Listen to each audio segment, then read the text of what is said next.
Nominative absolute के प्रयोग द्वारा सिंपल सेंटेंस बनाना। तो आपको जानना चाहिए नॉमिनेटिव ऑब्सोल्यूट होता क्या है। याद रहे, नॉमिनेटिव का मीनिंग होता है सब्जेक्ट, और एब्सोल्यूट बोले तो फ्री, यानी कि स्वतंत्र। अर्थात नॉमिनेटिव ऑब्सोल्यूट का मीनिंग स्वतंत्र करता हुआ।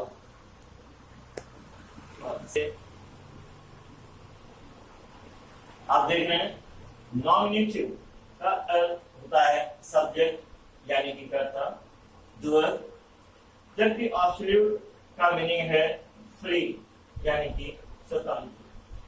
अर्थात नॉमिनेटिव ऑब्सोल्यूट उस स्वतंत्रकर्ता को कहते हैं जिसका कनेक्शन ना तो वर्ब के सब्जेक्ट से हो और ना ही ऑब्जेक्ट से।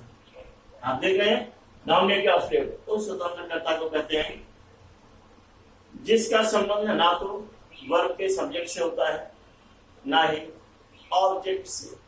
ओके, इस तरीके से हमने देखा नॉमिनेटिव ऑब्सोल्यूट।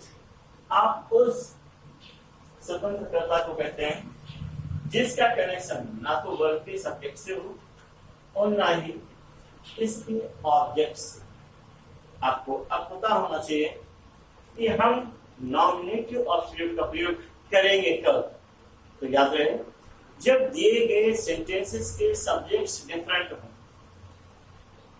जब दिए गए सेंटेंसेस के सब्जेक्ट्स डिफरेंट हों तो इस तरीके से डिफरेंट सब्जेक्ट आप नॉमिनेटिव ऑब्सोल्यूट बनाते हैं। तो गया क्या आम था क्या जी? आप देख रहे हैं जब दिए गए सेंटेंसेस के सब्जेक्ट्स, तो हम लोगों ने देखा कि जब दिए गए सेंटेंसेस के सब्जेक्ट्स डिफरेंट हो, अलग अलग हो, तो इस तरह के सेंटेंसेस को कंबाइन करने के लिए आप नॉमिनेटिव ऑब्सोल्यूट का प्रयोग करते हैं। हम नॉमिनेटिव ऑब्सोल्यूट बनाएं इससे। याद रहे, जिस वर्ब के द्वारा कार्य का होना पहले पाया जाए उसके सब्जेक्ट को ही नॉमिनेटिव ऑब्सोल्यूट बनाते हैं।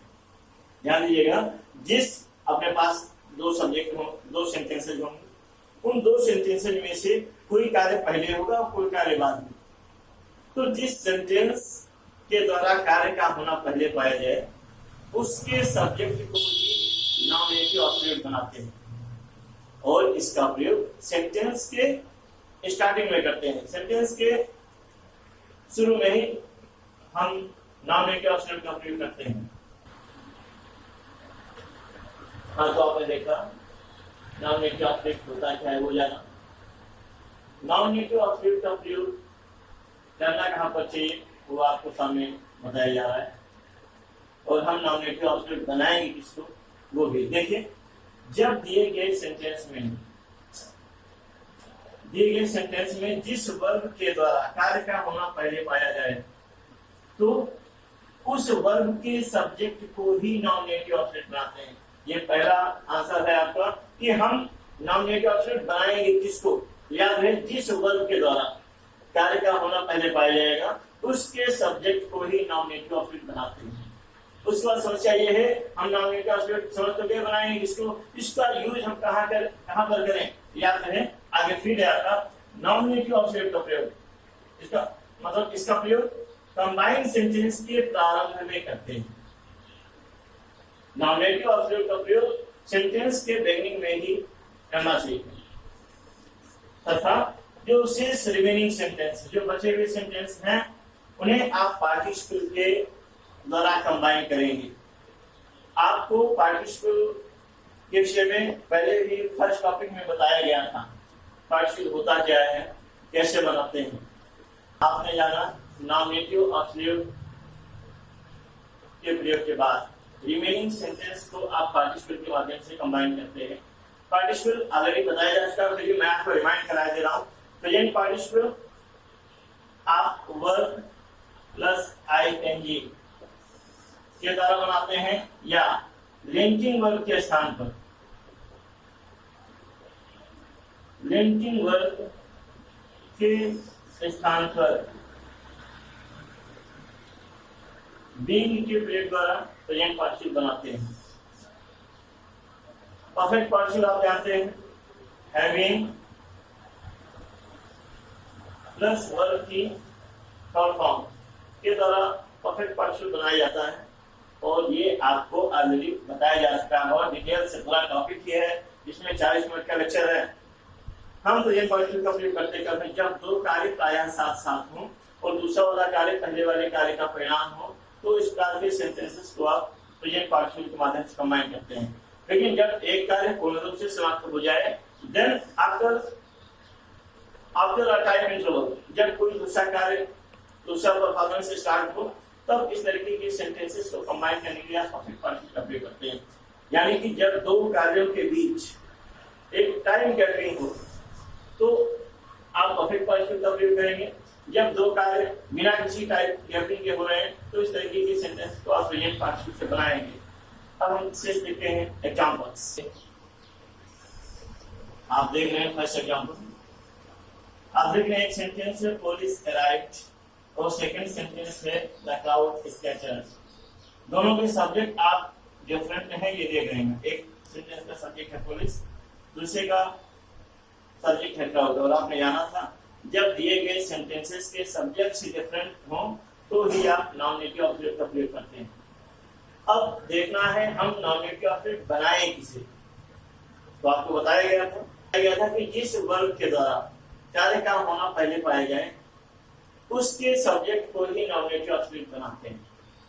उसमें पुलिस आई, भीड़ तितर बितर होने लगी, तो पहले पुलिस आती है, उसके बाद भीड़ तितर बितर होती है। तो चूंकि पहले पुलिस आती है, पहले ये काम होता है, तो इसके सब्जेक्ट को नॉमिनेटिव ऑब्जेक्ट बनाएंगे और रखेंगे कहाँ, आपको बताया गया कंबाइंड सेंटेंस के शुरू में ही रखते हैं।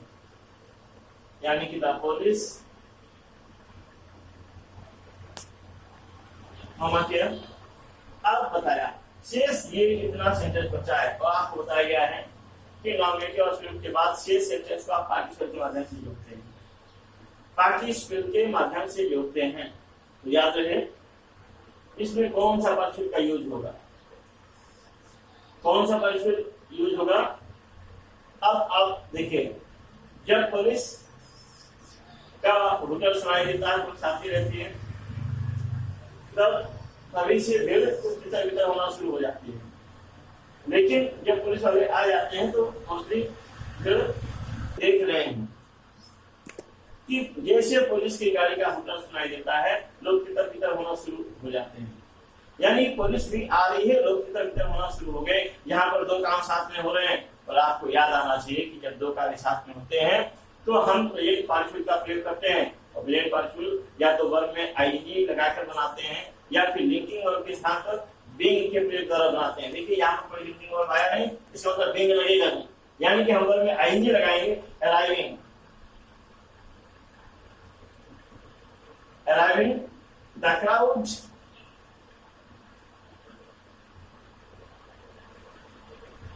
द क्राउड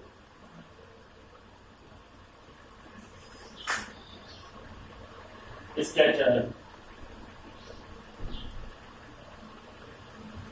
नेक्स्ट एग्जांपल आप देख रहे हैं, सेकंड है the child was in danger, बच्चा खतरे में था। आई रश्ड फॉर हिज हेल्प, मैं उसकी हेल्प करने के लिए दौड़ा। तो इनमें से पहले हुआ काम क्या, पहले बच्चे को हमने खतरे में देखा ना, तो बच्चा खतरे में है, उसके बाद हम दौड़ेंगे। तो यानी पहले काम क्या हुआ, पहले बच्चा खतरे में था। और आपने जाना जो कार्य पहले होता है उसके सब्जेक्ट को नॉमिनेटिव ऑब्जेक्ट बनाते हैं और इसी सेंटेंस के शुरू में रखते हैं। यानी कि कंबाइन में हो जाएगा द चाइल्ड, नॉमिनेटिव ऑब्जेक्ट बना। उसके बाद शेष को पार्टिसिपल से बनाते हैं, इससे पार्टिसिपल बनाएंगे, ये तो नॉमिनेटिव ऑब्जेक्ट बन गया। अब देखेंगे प्रेजेंट पार्टिसिपल का ही यूज होगा। हम खतरे में देख रहे हैं और हम दौड़ कर जा रहे हैं, दो काम साथ साथ हो रहे हैं, तो प्रेजेंट पार्टिसिपल का ही प्रयोग होगा। यानी कि प्रेजेंट पार्टिसिपल बनाने के लिए आपने जाना कि लिंकिंग वर्ब, लिंकिंग वर्ब यानी कि इज एंड आर वाज होने पर हम लोग बीइंग का प्रयोग करते हैं। बीइंग इन डेंजर,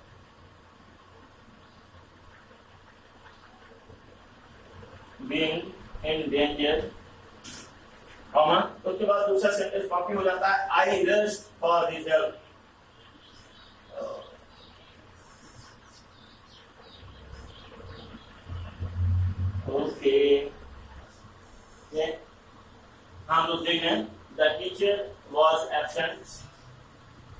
टीचर नहीं थे। The student enjoyed the period, बच्चों ने पीरियड का आनंद लिया। हाँ, तो हम लोगों ने देखा कि टीचर नहीं थे, बच्चों ने पीरियड में मौज किया। तो पहले टीचर नहीं रहे होंगे, तो इसके सब्जेक्ट को हमने नॉमिनेटिव का ऑब्जेक्ट बनाया, कौन है ना। तो जो काम पहले होता है उसके सब्जेक्ट के नॉमिनेटिव ऑब्जेक्ट बनाते हैं, या आपको ऑलरेडी बताया जा चुका है। तो हम द टीचर को नॉमिनेटिव ऑब्जेक्ट बनाए, द टीचर। उसके बाद टीचर है भी नहीं, बच्चे मौज भी कर रहे हैं, दो काम साथ साथ हो रहे हैं। और टीचर है भी नहीं और बच्चे मौज भी कर रहे हैं, तो जब दो काम साथ साथ होते हैं तो हम प्रेजेंट पार्टिसिपल का प्रयोग करते हैं। और आप जानते हैं कि जब लिंकिंग वर्ब का प्रयोग होगा, लिंकिंग वर्ब ईएमआर वर्ब, यानी कि साथ में आईएनजी फॉर्म नहीं आएगा तभी वो लिंकिंग वर्ब होगा, तो हम बीइंग का प्रयोग करते हैं। तो हो जाएगा being absent,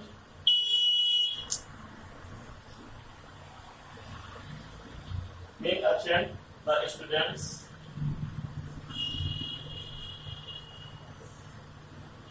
enjoyed the period.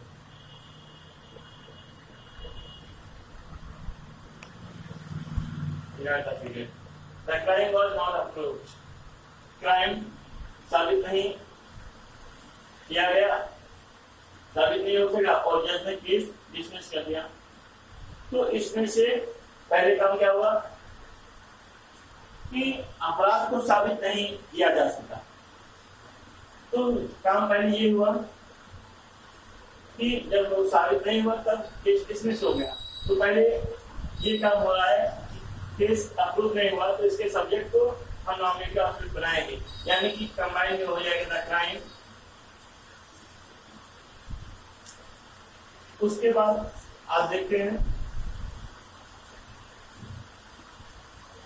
Passive voice है, और जब एक काम पूरी तरीके से समाप्त हो गया तब दूसरा काम हुआ। तो आप देख रहे हैं ऐसी स्थिति में हम परफेक्ट पार्टिसिपल का प्रयोग करते हैं, जब एक कार्य पूर्ण रूप से समाप्त होगा, जब अपराध नहीं साबित किया जा सकेगा, उसके बाद जज डिसमिस कर देगा केस को। तो हम देखेंगे इसे परफेक्ट पार्टिसिपल से बनाते हैं और परफेक्ट पार्टिसिपल का प्रयोग करते हैं। The crime having not approved,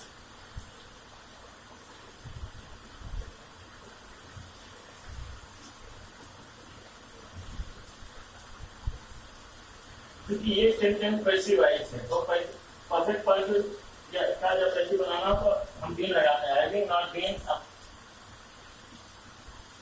approved, comma second sentence ये जो आप देख रहे हैं ये कॉपी हो जाएगा, यानी कि जज डिसमिस द केस। कंप्लीट बनेगा the crime having not been approved